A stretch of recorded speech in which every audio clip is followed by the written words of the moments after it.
Hello guys, welcome to the session. और आज के इस सेशन में हम देखने वाले हैं higher order functions in Swift.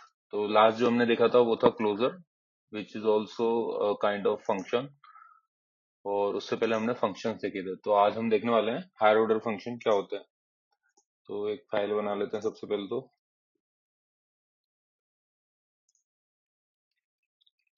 Higher order function,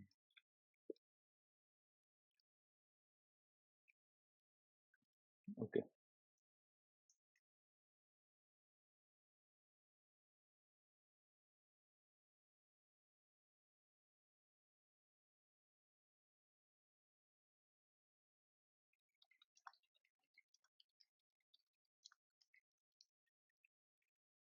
तो हायर ऑर्डर फंक्शंस क्या होते हैं? हायर ऑर्डर फंक्शंस बेसिकली एक तो प्री डिफाइंड फंक्शंस हैं जो आपको एप्पल ने बना के दिए हैं ऑलरेडी।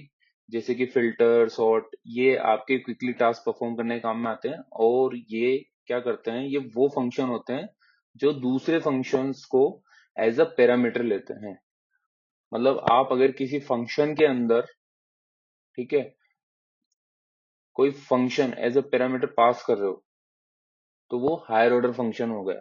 लेकिन ये प्री डिफाइंड है, ठीक है। आप अपना खुद का भी हायर ऑर्डर फंक्शन बना सकते हो। इस इसमें जो स्विफ्ट है उसके अंदर कुछ predefined higher order functions दिए हुए हैं, जिसमें सबसे पहले आता है मैप। तो हम डॉक्यूमेंट देखते हैं। तो यहाँ पे आप देख सकते हो higher order functions are function they take other function as a parameter और return function as their result. Swift provides several powerful higher order functions that can be used to manipulate collections. तो basically higher order functions जो है बने हुए हैं वो collections को manipulate करने के काम में आते हैं, ठीक है। तो सबसे पहले हम देखते हैं मैप। मैप क्या करता है? Map function applies a given function to each element in the collection and return a new collection containing the result. चलो इसको डिटेल में देखते हैं थोड़ा सा। बेसिकली मैप क्या करता है? मैप फंक्शन जो होता है ये एक तो कलेक्शन पे काम करेगा, पहली चीज तो ये, ठीक है। तो हमने यहाँ पे क्या ले लिया? एक एरे, ठीक है। अब अगर हम ये चाहते हैं कि एरे के हर एक एलिमेंट पे आपको कुछ टास्क परफॉर्म करवाना है या उसको कुछ मॉडिफाई करना है या एडिट करना है, तो वो चीज आप मैप फंक्शन के थ्रू कर सकते हो। और वो करने के बाद जैसे ही आप इस पे मैप फंक्शन अप्लाई करते हो ये आपको एक नया रिजल्ट देता है और वो रिजल्ट आप कहीं पे भी स्टोर करा के रख सकते हो। अब यहाँ पे बेसिकली हम क्या कर रहे हैं? इस लाइन में हमने लिखा नंबर्स, ठीक है, जो कि एरे है। डॉट हम लिखेंगे मैप। जब आप देखो इसको ऐसे लिखोगे ना, नंबर्स डॉट मैप, ये आपको ऑलरेडी ऐसे दे देगा। अब आप ये जो फॉर्मेट देख रहे हो, ट्रांसफॉर्म, यहाँ पे ये अंडरस्कोर लगा हुआ है तो हमें यहाँ पे ट्रांसफॉर्म लिखने की जरूरत है नहीं, ये हम फंक्शंस में देख चुके हैं। एस्केपिंग, ठीक है, self dot element arrow T, ये सारा फॉर्मेट हम देख चुके हैं ऑलरेडी। ये आपका फंक्शन है और ये जो पैरामीटर ले रहा है ये क्या ले रहा है? एज अ क्लोजर, ठीक है। तो ये मैप के अंदर क्लोजर पास हो रहा है, हमने ब्रैकेट चालू किया, बंद किया। अब यहाँ पे आप जब इसको देखोगे ना, एक चीज और देखो, यहाँ पे लिखा हुआ था ना सेल्फ डॉट एलिमेंट। तो ये सेल्फ डॉट एलिमेंट क्या है? ये जो नंबर्स है इसके हर एक एलिमेंट को ये उठाएगा, क्योंकि ये कलेक्शन पे काम करता है। तो कलेक्शन के अंदर ये जो होते हैं इनको हम एलिमेंट बोलते हैं, तो ये हर एक एलिमेंट पे काम करेगा। तो जो जीरो, डॉलर जीरो जो है यहाँ पे, ये है एलिमेंट। ये जब फर्स्ट टाइम चलेगा, इटरेशन चलेगी इसमें, बेसिकली पहले ये इस पे आएगा, फिर इस पे आएगा, फिर इस पे आएगा, तो डॉलर जीरो बढ़ता जाएगा। डॉलर जीरो पहले ये हो जाएगा, फिर ये हो जाएगा, फिर ये हो जाएगा, फिर ये हो जाएगा, एक एक करके, ठीक है। ये शॉर्ट हैंड में लिखा हुआ है, आप इसको ऐसे भी कर सकते हो, एलिमेंट इन, फिर यहाँ पे रिटर्न एलिमेंट इनटू टू। अब बेसिकली यहाँ पे क्या हो रहा है? अगर आप देखोगे, इसको मैं अभी के लिए कमेंट कर रहा हूँ, एलिमेंट इनटू एलिमेंट ही कर देता हूँ इसको, जिससे अच्छे से समझ में आएगा। कंट्रोल एक्स, इसको इधर करते हैं, अब इसको कर देते हैं अभी कमेंट, और यहाँ पे करते हैं प्रिंट। सबसे पहले हम स्क्वायर्ड नंबर्स को प्रिंट करते हैं। यहाँ पे बेसिकली क्या कर रहे हैं हम, हर एक एलिमेंट को उसी से मल्टीप्लाई कर रहे हैं। तो एक को एक से मल्टीप्लाई करेंगे तो एक आएगा, दो को दो से करेंगे तो चार आएगा, तीन को तीन से करेंगे तो नौ, ऐसे ही 16 और 25। ठीक है, तो ये काम अभी हम मैप के थ्रू कर रहे हैं। इसको प्ले करते हैं। जैसे हम प्ले करेंगे तो यहाँ पे ये आउटपुट जो है आपका प्रिंट हो जाएगा। अब बेसिकली क्या कर रहा है, मैप फंक्शन जो क्या करेगा, वो कलेक्शन के हर एक एलिमेंट पे अगर आपको कोई टास्क परफॉर्म करना है या उसको मैनिपुलेट करना है, उस पे कुछ उसको एक्सेस करके उसको कुछ चेंज करना है, तो आप क्या कर सकते हो, मैप फंक्शन का यूज में ले सकते हो। Map is a higher order function. यहाँ पे एक एरर आई है, हम एरर देखते हैं। ओके, यहाँ दो दो बार करा हुआ है, इसको हम हटा देते हैं और ये को थोड़ा सा फॉर्मेट कर देते हैं। अब आप देखोगे यहाँ पे आ गया 1 4 9 16 25। अब यही चीज ये हमने क्लोजर में पढ़ी थी, ये शॉर्ट हैंड हमने यूज किया हुआ है, ठीक है, ट्रेलिंग क्लोजर के साथ। अब यही अगर हम शॉर्ट इन डिटेल में करेंगे तो ये कुछ इस तरीके से काम करता है। ठीक है, इसी का डिटेल्ड रूप है ये। ठीक है, मैप आएगा, मैप के अंदर आपको हर बार एक एलिमेंट मिलेगा, पहले ये मिलेगा, फिर ये मिलेगा, फिर ये मिलेगा, फिर ये मिलेगा, फिर ये मिलेगा, और फिर ये उसी को उससे मल्टीप्लाई करके आपको भेज देगा। फिर आपको एक एरे रिटर्न करता है वापस से। ठीक है, तो बेसिकली ये और ये सेम ही है। इसको मैं कमेंट कर देता हूं। इसके बाद हम नेक्स्ट देखते हैं फिल्टर। फिल्टर बेसिकली क्या करता है, आपके फिल्टरिंग का काम करता है कंडीशन बेस पे। ठीक है, ये हम पहले भी लगा चुके हैं आई गेस। तो उसका हम एक छोटा सा एग्जांपल यहाँ से ले लेते हैं। फिल्टर टेस्ट मार देते हैं और इसको नीचे रखते हैं। तो यहाँ पे क्या है, हमने एरे, इसको लेने की जरूरत ही कहाँ, ऊपर ले ही रखा है ना अपन, फालतू डबल डबल क्यों लिखा है। तो हमने क्या किया, ये नंबर्स एरे ले रहे हैं, हम इसी को कंसिडर करेंगे आगे। नंबर्स को हमने फिल्टर करा है। फिल्टर कैसे करेगा ये, हर एक एलिमेंट को चेक करेगा कि वो दो से पूरी पूरी बार भाग जाता है क्या। हमने यहाँ पे कंडीशन लगाई थी। जो फिल्टर है बेसिकली, वो फिल्टर क्या करता है, कंडीशन बेस पे काम करेगा आपकी। कंडीशन बेस पे कैसे काम करेगा, हमारे पास एक एरे है, हमें उसमें से फिल्टर करना है कि मुझे इसमें से वो एलिमेंट चाहिए जो दो से पूरी पूरी बार डिवाइड हो जाते हैं। तो हम इसको इस तरीके से लिखेंगे। लिखने का तरीका सेम ही है, लास्ट में हम ऐसे ही लिखते हैं इसमें। ठीक है, क्योंकि क्लोजर ऐसे यूज में आता है, शॉर्ट हैंड यूज करते हैं ज्यादातर हायर ऑर्डर फंक्शंस में आप, क्योंकि इतना लंबा लिखने का कोई सेंस भी नहीं है। ठीक है, इतना बड़ा करने का कोई सेंस नहीं है। तो आई होप ये भी इजीली समझ में आ ही गया होगा। बेसिकली ये फिल्टर का काम कर रहा है, इसमें ज्यादा कुछ है नहीं। इसको जब आप प्रिंट करोगे तो ये आपको शॉर्टेड नंबर दे देगा। और आप इसको दूसरी कंडीशन भी लगा सकते हो, जैसे नॉट इक्वल्स टू 0 हो, तो ये आपको 1 3 5 दे देगा, क्योंकि ये दो से पूरी पूरी बार इनका डिवीजन नहीं होता है। ये हो गया फिल्टर। फिल्टर के बाद आते हैं रिड्यूस। तो रिड्यूस बेसिकली क्या करता है, जितने भी आपके एलिमेंट होते हैं कलेक्शन के अंदर, उनको एक सिंगल वैल्यू में आपको रिटर्न करता है। ठीक है, इसका एग्जांपल देख लेते हैं। रिड्यूस, तो यहाँ पे हमने क्या ले रखा है, एक एरे ले रखा है। ठीक है, नंबर, नंबर में अब मुझे इस नंबर में क्या चाहिए, मुझे इन सब का सम चाहिए। मतलब इसमें जितने भी एलिमेंट है अगर मैं उनको जोड़ूं, जैसे 1 प्लस 2 3, 3 प्लस 3 6, 6 प्लस 4 10, ऐसे। तो हम किसका यूज करेंगे, रिड्यूस का। तो रिड्यूस बेसिकली क्या करता है, कलेक्शन को एलिमेंट पे टास्क परफॉर्म करता है और उसको एक सिंगल वैल्यू रिटर्न करता है। ठीक है, आप जब भी डॉक्यूमेंट देखोगे तो इसमें क्या लिख रखा है, reduce function combines all element of collection into single value. इसके अंदर जितने भी एलिमेंट होंगे उनको सिंगल वैल्यू में जो है कंबाइन करके आपको दे देता है। अब यहाँ पे आप कोई भी टास्क परफॉर्म करा सकते हो, इसको प्लस भी कर सकते हो और मल्टीप्लाई भी कर सकते हो, वॉट एवर यू वांट। यहाँ पे अभी हम क्या कर रहे हैं, नंबर्स डॉट रिड्यूस। अब रिड्यूस के बाद आप देखोगे यहाँ पे ब्रैकेट के अंदर 0 लिखा हुआ है। तो जीरो क्या होता है, 0 आपकी इनिशियल वैल्यू होती है। जैसे आप इसको जब रन कराओगे, अरे बाबा, जैसे जब आप इसको अभी रन कराओगे तो यहाँ पे क्या रहा है, इसको मैं, हाँ 15, ठीक है।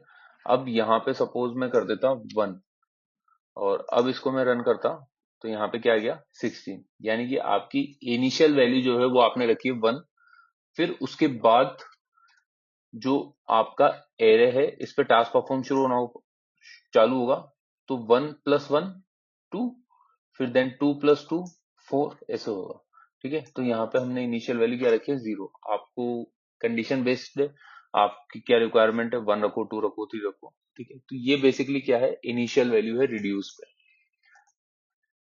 इसके बाद आते हैं हम फ्लैट मैप और कॉम्पैक्ट मैप, ये दो चीजें होती है। हमने यहाँ पे मैप देखा था, ठीक है। मैप बेसिकली क्या कर रहा है, हर एक एलिमेंट पे टास्क परफॉर्म करता है और आपको वैल्यू रिटर्न करके दे देता है। तो इसमें भी आपके दो और मैप टाइप के फंक्शन है, एक है फ्लैट मैप और एक है कॉम्पैक्ट मैप। तो बेसिकली फ्लैट मैप क्या करता है, flat map function applies a given transformation to each element in a collection and flatten the resulting collection into a single collection. इसमें अगर आपके पास सपोज मल्टीपल एरेज हैं, ठीक है, फ्लैट मैप क्या करेगा, आपके पास सपोज एरे के अंदर भी एरे है, आपके पास एक एरे है, ठीक है, ये एरे हो गया आपका पहला एरे। इसके अंदर आपके पास जो एलिमेंट है, फर्स्ट एलिमेंट, वो एलिमेंट क्या है, वो भी एक एरे है, ठीक है। फिर दूसरा एलिमेंट आ गया, वो भी एक एरे, तीसरा एलिमेंट आ गया, वो भी एरे है, यानी कि नेस्टेड एरे आपके पास दिया हुआ है। इस केस में क्या होगा, फ्लैट मैप क्या काम करेगा, फ्लैट मैप इन सबको, ये जो नेस्टेड एरे है इन सबको कंबाइन करके एक सिंगल एरे में आपको रिटर्न कर देगा, जैसा कि आप यहाँ पे देख सकते हो, ठीक है। तो फ्लैट मैप बेसिकली कहाँ पे काम आता है, जब भी आपको नेस्टेड एरेज पे टास्क परफॉर्म करना है और उसको सिंगल एरे में रिटर्न करना है। तो बेसिकली ये आपके पास क्या है, एक नेस्टेड एरे है। नेस्टेड एरे को आपको अगर सिंगल एरे में कन्वर्ट करना है तो आप कैसे करोगे, यूजिंग फ्लैट मैप, और इसके अंदर आपको कुछ नहीं करना, केवल आपको ये एलिमेंट पास करना है फ्लैट मैप के साथ। जैसे आप इसको रन करोगे तो आप ये देख सकते हो आउटपुट आ गया, ठीक है। लेकिन ये एरेज पे काम करेगा, अगर आप इसको कुछ इस तरीके से कर देते हो, देन इसको अगर रन करते हो, ठीक है, तो ये आपको एरर दे दिया, ठीक है ना। ये ऐसे नहीं आ सकता, ये एरे ही होगी इसकी वैल्यूज, ये गलत है। अगर आप इसको रन करोगे तो ये आपका एग्जीक्यूट हो जाएगा। इसके बाद आता है compact map. Compact map basically क्या करता है, आपका जो वैल्यू है उसके अंदर अगर कोई भी नील वैल्यू आती है, कॉम्पैक्ट मैप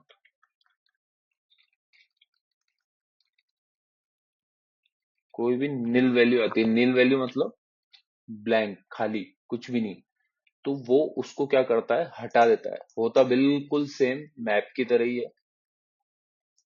जैसे यहाँ पे हमने क्या करा, अ, इसका भी अपन एग्जांपल यहीं से उठा लेते हैं। यहाँ पे हमने क्या कर रखा है, एक स्ट्रिंग ले रखी है, ठीक है।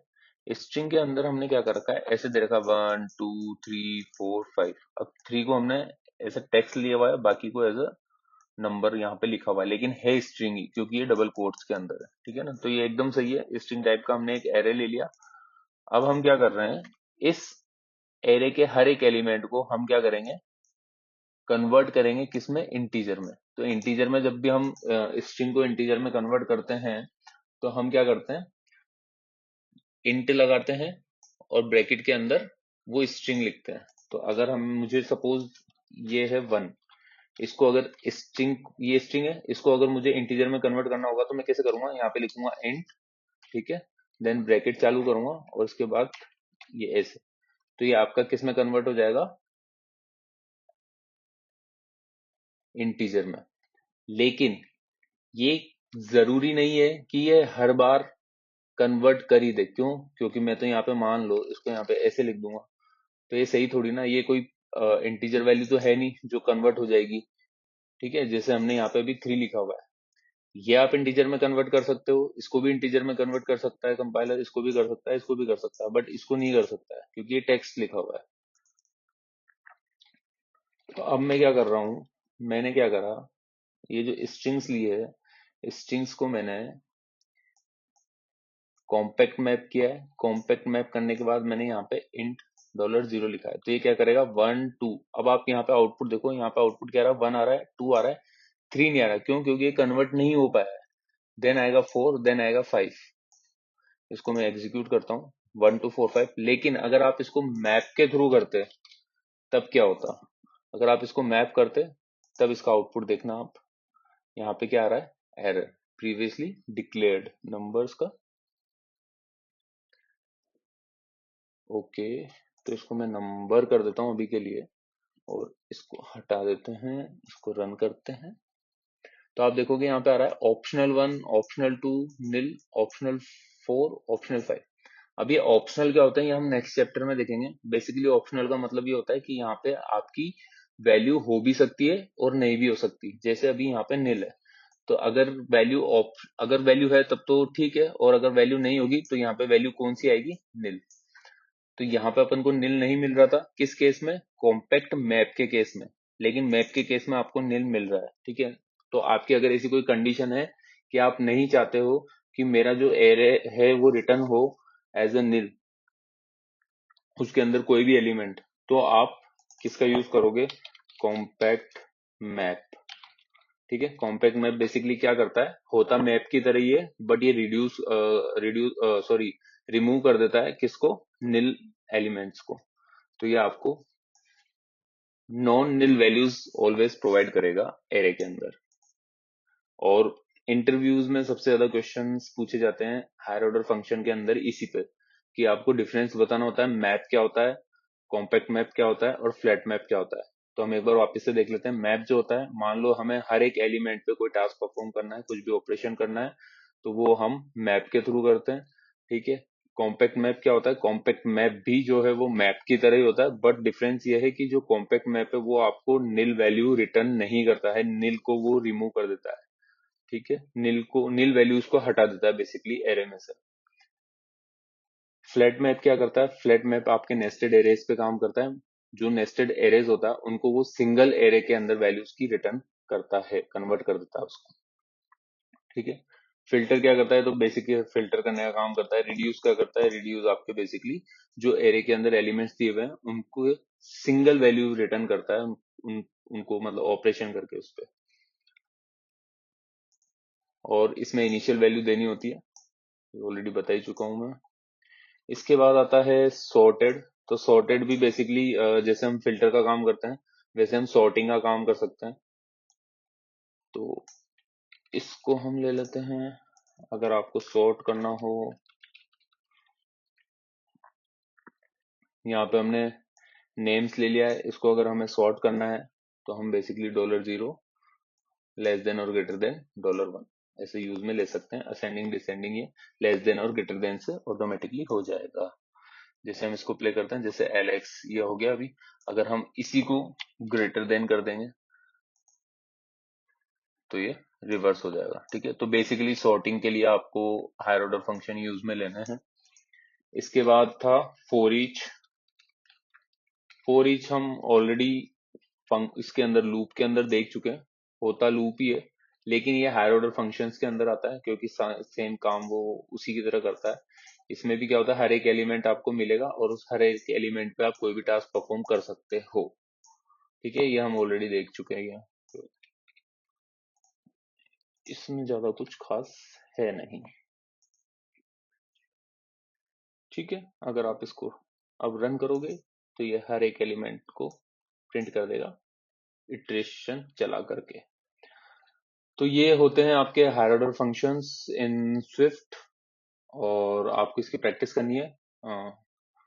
कॉमनली यूज्ड आते हैं क्योंकि बहुत ही क्विक होते हैं, ऑलरेडी बनाए हुए दिए हुए हैं। अगर आप खुद देखो, अगर जैसे भी आपको सॉर्टिंग करनी है बेसिकली, तो आप सॉर्टिंग करने के लिए हर एक एलिमेंट लाओगे, उसको चेक करोगे, लूप चलाओगे, इतना झंझट करने की जरूरत ही नहीं है। डायरेक्ट हायर ऑर्डर फंक्शन को यूज करो काम खत्म। ठीक है ना, कि प्रैक्टिस कर लेना। इसमें कोई इशू हो तो प्लीज मुझे कमेंट कर दीजिएगा। और ये डॉक्यूमेंट आप अच्छे से एक बार गो थ्रू हो लीजिएगा, ये डॉक्यूमेंट मैं अटैच कर दूंगा। आज के सेशन में इतना ही। Thank you.